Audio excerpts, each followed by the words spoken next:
Hey guys, Bubba here at the BubbaNews. All in one word, all in one news. How are you guys doing tonight? Goodness, I can't believe it is what now? Is it Wednesday? Oh my goodness. Guys, this whole week has just gone by so fast, it feels like, already. Everything is changing. This is crazy town, especially with everything happening with the Pope dying. I mean, everything going on. So that's my question. What's next? Peace or war?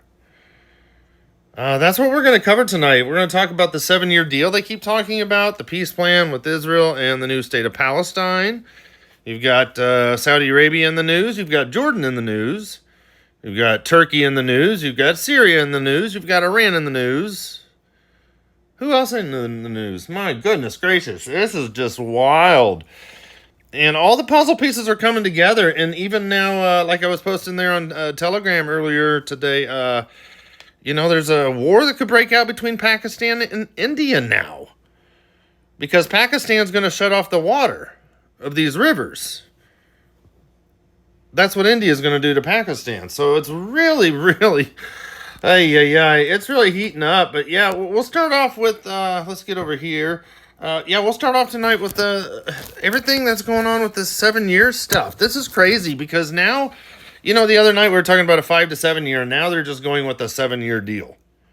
This is getting wild. I mean, Trump's supposed to visit the Middle East in a few weeks, May 13th through the 16th. And that could be just a storyline and a sideshow because he could be still attacking Iran. And we're going to talk about Iran as well. But, maybe this is when Iran would least expect it because they believe he's coming to... he's supposed to come to the UAE, Saudi Arabia, the United Arab Emirates, and Qatar there. And Egyptian and the Qatari, Qatar, those mediators have received U.S. assurances that Washington, D.C. will now pressure Israel into accept this new 7-year proposal. So this is a joint Qatari, Egyptian, and American effort to finalize a ceasefire truce deal before Trump's visit next month. He wants it done before he even gets there. May 13th through the 16th. But this will be over Israel's 77th birthday, also of May 14th.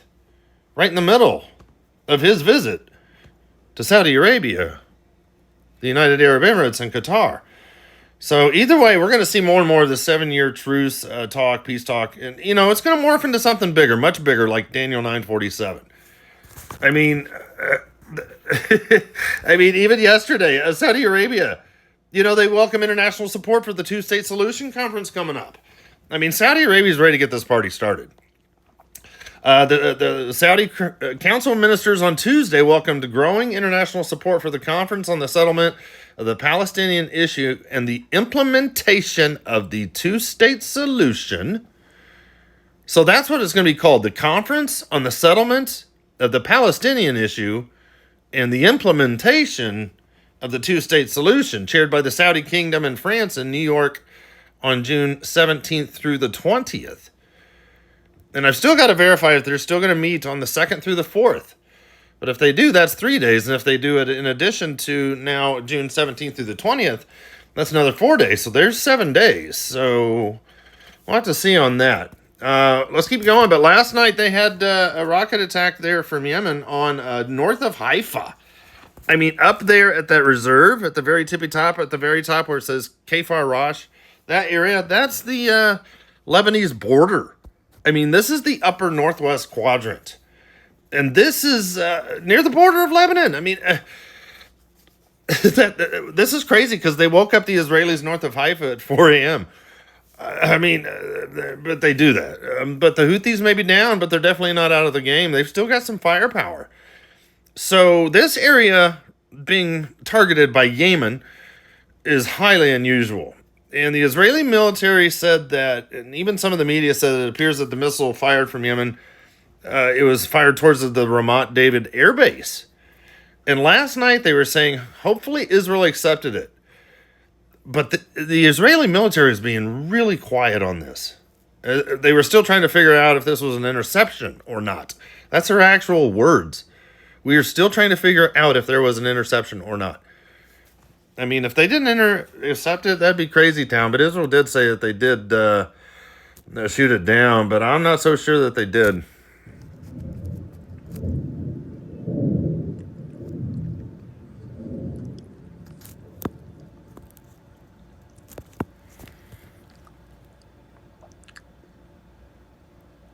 Boom.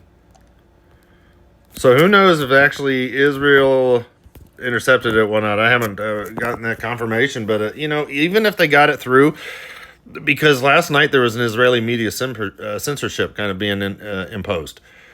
We'll have to find out, but if it actually hit, I mean, this is crazy because that will then give a green light to Yemen and the Houthis and other attacking neighboring countries, knowing that they can penetrate with that type of missile into that section of Israel. Because that could have regional implications with the coming attacks on Israel. And even like in Isaiah 17, 4 through 6, it speaks of the northern parts of Israel, the northern third and 2/3, basically, getting hit hard with everything that's involved with the coming Damascus prophecy of all things. So, I mean, Israel came out and said that we shot it down, we intercepted it, blah, blah, blah, blah, blah. So hopefully they did. Hopefully they did. All right, let's get to today's stuff. But, I just love sharing verses, especially every morning now on the Telegram. And John 15:5, Jesus, I am the vine and you are the branches. If you remain in me and I in you, you will bear much fruit. And apart from me, you can do nothing. Apart from Jesus, we can do nothing. Our Creator. Oh man, this is our Maker. I can't wait to see Jesus, meet Him. And my Catholic buddy this weekend, he said, our father died. And I said, well, my father will never die. I mean, Matthew 23:9, do not call anyone on earth your father, for one is your Father, He who is in heaven. So, but yeah, guys, we've really got to keep an eye on the 7-year dealio, because that's what's going to start happening, because they're trying to get Hamas to agree to a 7-year truce with Israel, and Israel agreeing to the terms. And if that happens, then I believe Lebanon will be next. Because this is more puzzle pieces coming together slowly but surely. Even Daniel 9:27a, and he will make a firm covenant with the many for 1 week. And this is coming shortly, within a few months, I believe. But I still believe that the 7-year actual peace deal is still in the early stages. At least that's what is being shared publicly. I mean, there's a much bigger plan, of course, that's happening behind closed doors, but even they're saying this, in a significant development, Hamas has expressed willingness to relinquish control over Gaza to any Palestinian governing body that is mutually agreed upon at both the national and regional levels. So this could include the Palestinian Authority, which is based in Judea and Samaria, aka the West Bank, or potentially a newly established administrative entity, an international army of sorts, possibly Arab coalition from Saudi Arabia to Qatar, Kuwait, you know what I mean, the UAE. But Mahmoud Abbas of the Palestinian Authority is securing help from his Islamic buddies in the region to get it done. I mean, this is guy, and I showed this earlier on the Telegram, but the terrorist in the suit on the left, he's been groomed over the past few years and is set to replace Mahmoud Abbas there on the right in the next few weeks or months.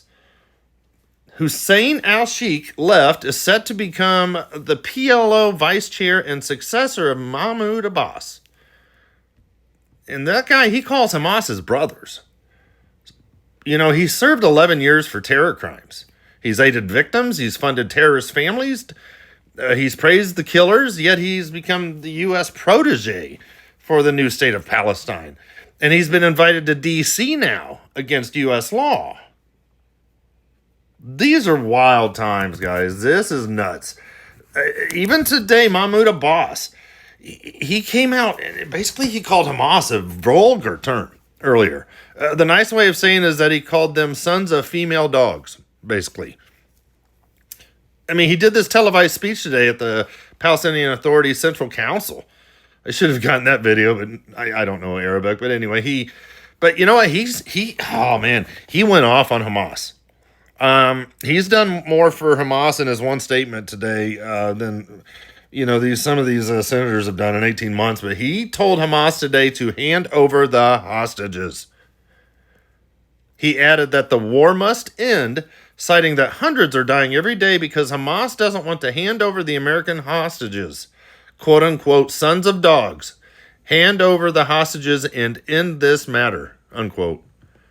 He also stressed that Hamas must end its control of the Gaza Strip and hand over its weapons to the Palestinian Authority. Unquote.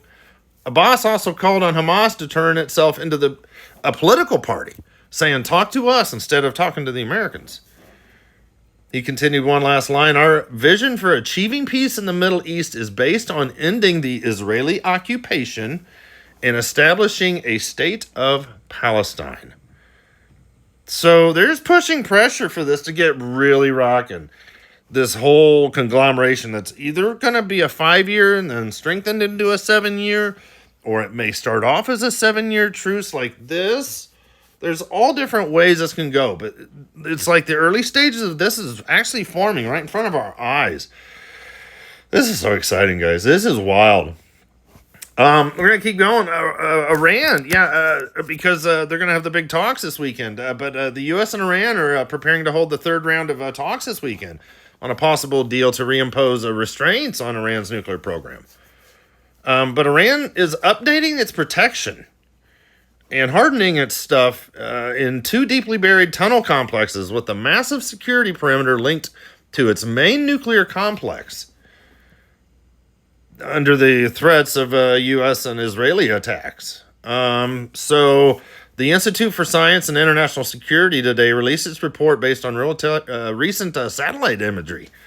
And the Institute said that the new perimeter under construction that's been under construction for the past several years, it could become operational very soon. And Tehran has barred access to these tunnels that Iran has. I should have gotten that picture. I saved it on my Twitter likes section, but Iran's barred access to the tunnels for the inspectors of the United Nations International Atomic Energy Agency, the IAEA, who are monitoring Iran's nuclear program. I mean, Iran's basically telling them this is none of your business. So Israel needs to regain the confidence to preemptively strike Iran, and they will soon. In 1967, in the Six-Day War there, Israel preemptively struck its neighbors who wanted to destroy it. Israel needs to do it again. Even today, the Saudi Crown Prince, he met the Saudi Crown Prince and the Prime Minister Mohammed bin Salman welcomed Jordan's King Abdullah II, who was in the Saudi kingdom on an official visit.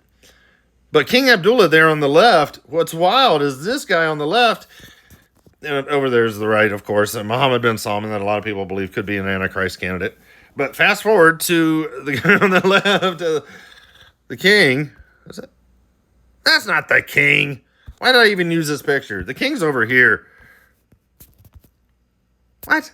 Oh, no. Something doesn't look right, guys. But anyway, I'll get back to that. I didn't look like King Abdullah there on the left. Anyway, that's my point. But he's always there with his son now, there on the far left. So we'll have to keep an eye on what's going on with him. But they discussed way more than just strengthening bilateral ties between their countries. They discussed several regional and international issues of common interest. King Abdullah also announced today in Saudi Arabia that he outlaws the Muslim Brotherhood from rising up in Jordan. I mean, he's officially outlawing them for a reason. And King Abdullah knows how they're growing in Jordan. So big things are coming militarily and politically. I mean, there's a reason why the tents of Edom and the Ishmaelites are mentioned first there in the 10 people groupings of Psalm 83, verse 6. It's really wild. But this is also going on because Saudi, on the flip side, last week, remember they met with the Ayatollah. The big, the defense minister of Saudi Arabia met with the Ayatollah. He met with a bunch of the bigwigs, including the president, the head of the IRGC. But he also gave a letter to the Ayatollah from the king of Saudi Arabia, that stated that the Saudi kingdom will not recognize Israel until a Palestinian state is established first. But you know what? The Saudi leaders, including Crown Prince Mohammed bin Salman, have consistently said this over and over since at least 2024. And it says that this letter aligns with improving the Saudi-Iran ties and their public stance on a new state of Palestine. So at least these two are getting along on the state of Palestine. And some people think that Saudi Arabia still is going to normalize with Israel, but, their position remains firm. They're not going to have ties with Israel without a state of Palestine. So, this isn't betrayal by Saudi, but they basically say there's no ties without a Palestinian state. So they're sticking to their Palestinian cause first. And even these Palestine meetings at the UN, June 17th through the 20th, will be very telling. And that's why, I even said this earlier today. I said, I still believe war comes first. Wars always precede peace. Oh, no, that's just crazy, because what's next? Peace or war? It's crazy. But the stuff with Iran's getting crazy, and, a great report came out on Tehran today, and Israel must take advantage of this window of opportunity to defuse the nuclear threat from Tehran. So it's getting closer, because the 2-month deadline with Trump is coming to a close soon. And if Tehran does not shut down its nuclear weapons program, it's just a matter of time before military action will be necessary. Israel's prepared to protect itself with force if that becomes necessary to remove the threat there of Iran with their nuclear weapons and warheads, whatnot. Israel also must remind the U.S. of the presidential commitment that was made and embodied in July 2022. The Jerusalem U.S.-Israel Strategic Partnership Joint Declaration, also known as the Jerusalem Declaration, stipulates that Israel has the right to defend itself by itself should Israel deem it necessary. Because Israel must make it clear that it will act independently to stop Iran from going nuclear, and that it will not refrain from attacking the Iranian infrastructure, energy facilities, and government targets if push comes to shove. So that's what's going on. But then, with the talks coming up this week, and Rubio there on the left, he says Iran can have a nuclear program civilian if they give up the enrichment. So he says that the U.S. is looking to avoid war, but will do whatever is necessary to stop Tehran from acquiring nuclear weapons. And they would prefer to do that by negotiations as opposed to military means. However, he said the U.S. would be willing to see Tehran have a civilian nuclear program as long as they were not enriching uranium. Iran has basically 3 words for America. Not going to happen. Iran is not going to stop enriching their uranium. Here's what Rubio continued saying. Why are they even having these talks? Because they're not going to come to fruition. They're not going to come to this agreement. But Rubio continues, the Iranians have shown a willingness to talk, and we're going to talk to them, stressed Rubio, adding that if Iran wants a civil nuclear program only, they can have one, just like many other countries in the world have one. That is, that they would import enriched material. Rubio emphasized how complex a war with Iran would be, explaining that any military action at this point in the Middle East, whether it's against Iran, by the United States, or by anybody else, inferring Israel, could be in fact triggering this much broader conflict. Duh. But yes, the 3rd round of the U.S.-Iran nuclear talks are scheduled for this Saturday in Oman. But Netanyahu's back in the news because he's talking about the Hamas guys, and he calls them just like the Nazis. And he said, we are determined to destroy the Hamas monsters. And he said there will be no Islamic caliphate on any of Israel's borders. So basically, Netanyahu said, we will never give up on achieving victory in the war. We are determined to recover our kidnapped people and will not allow the establishment of any Islamic caliphate in the north, the south, or anywhere else. I pledge to continue military pressure on Hamas until it is eliminated. I pledge to work to prevent Iran from obtaining a nuclear weapon. I pledge to Right. If the extremists defeat us, the Western world will be their next target. If we lose a battle against Iran, the Western countries will be next. And no country will prevent us from holding Iran accountable. And if necessary, we will stand alone. Israel's ready. And Trump's still trying to get this thing done with Iran. And I get the point. You know, they do want to try to do it politically with an agreement. You know, there have to be a lot of changes quick. I mean, they'd have to start opening it up to the IAEA inspectors ASAP. And maybe they're going to try that route because I saw right before hitting the record button that they have something planned for the IAEA to visit possibly next week. How ironic. After this third round of meetings. So this will be interesting. Definitely something to keep an eye on. I'm going to segue real quick, talk about Pakistan, of all things. India. You know, they could be ready to go to war. India was attacked yesterday by Pakistan. It was a deadly terror attack against Hindu terrorists. And 26 were killed by the Islamic terrorists from Pakistan. So today, India has canceled visas for all Pakistanis and are told to leave in the next 48 hours. India has suspended the Indus Water Treaty. I'm going to open this up so you guys can read this while I'm just jabbering. But this is wild. They closed the Wagah border crossing. And the Pakistan has previously stated, though, that terminating the Indus Water Treaty, the IWT, is an act of war. It's this old treaty. And the World Bank brokered this. And it allocates the waters of 6 rivers in this basin. And they all go through India. And India's going to shut off their water.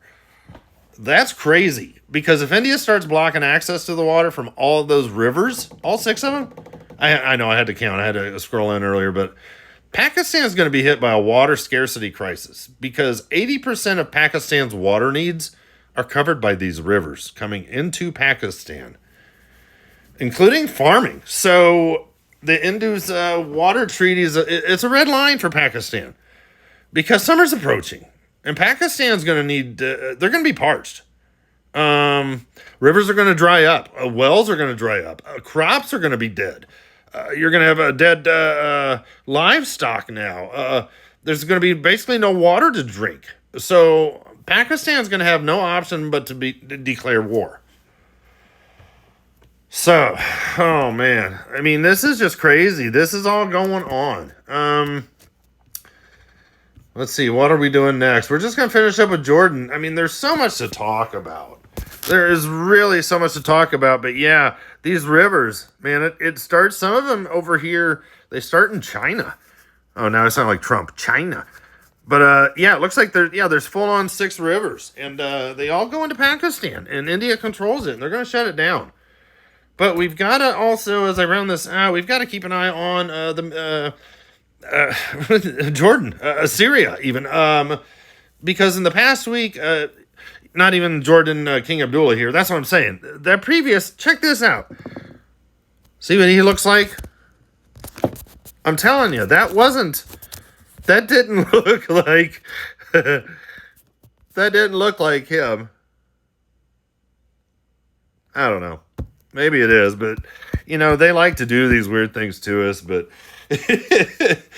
because today Jordan announced that they're banning the Muslim Brotherhood, the main group that's behind Hamas.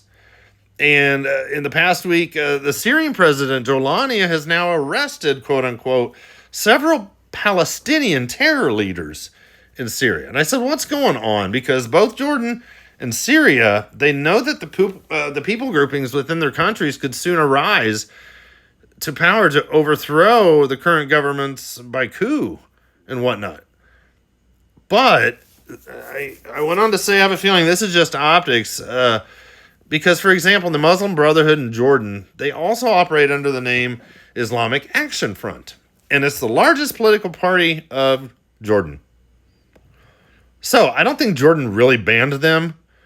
Because when you ban a group, you don't name, you know what I mean? If you don't name the actual name that they operate, then you really haven't banned them at all.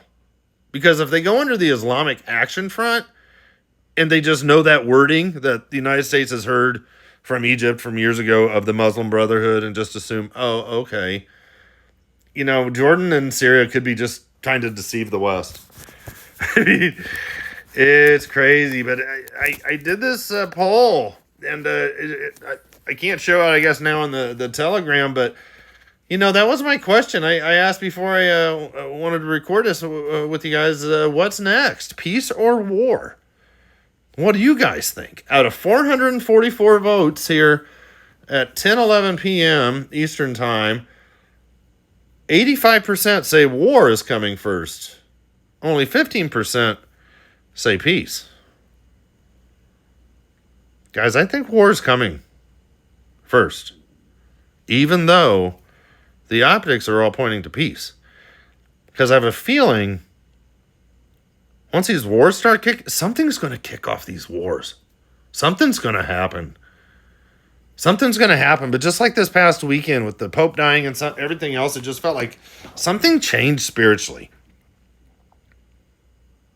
But it's like as these birth pains are getting stronger, we just see the